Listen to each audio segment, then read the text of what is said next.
Sa video na ito, ipapaliwanag ko ang isang Japanese drama at romance film na pinamagatang Koizora.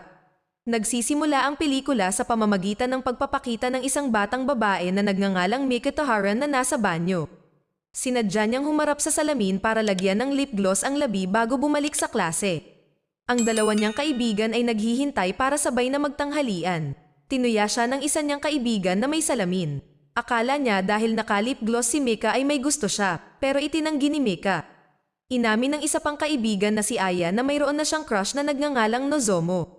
Walang pakialam si Aya ng pagtawanan ng glasses girl si Nozomo na parang bad boy sa pagsusuot ng haiko. Napilitan si Mika at yung glasses girl na samahan si Aya na gustong makita si Nozomo sa klase niya.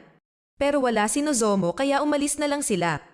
Paglabas nila ng klase ni Nozomo, napangiti agad si Aya nang makita si Nozomo at ang mga kaibigan nito. Medyo kinilabutan si Mika nang makita ang itsura ni Nozomo pati yung glasses girl, pinili niyang tumayo sa likod ng kanyang mga kaibigan. Gayunpaman, biglang lumapit si Nozomo kay Mika imbes na kay Aya.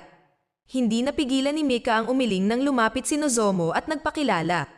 Hiniling pa niya kay Mika na makipagpalitan ng mga numero ng telepono. Medyo natarante si Mika pero agad na lumapit si Aya at sinabing gusto niyang makipagpalitan ng number kay Nozomo. Dahan-daang umatras si Mika at balak niyang lumayo, ngunit sa halip, nabangga niya ang kaibigan ni Nozomo na isang batang lalaki na may puting buhok na nagngangalang Hiro Sakurai.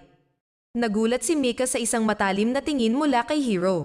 Agad siyang humingi ng tawad at tumakbo nang hindi napapansin na nakatingin sa kanya si Hiro. Nagtago si Mika sa likod ng isang pader habang naghahabol ng hininga. Tapos, lumapit si Aya sa kanya pero umasim ang mukha niya dahil gusto ni Nozomo na kunin ang number ni Mika at hindi sa kanya. Hiniling ni Aya kay Mika na huwag kunin si Nozomo sa kanya. Nangako si Mika na hindi niya ito gagawin kahit na mag-alok ng pera.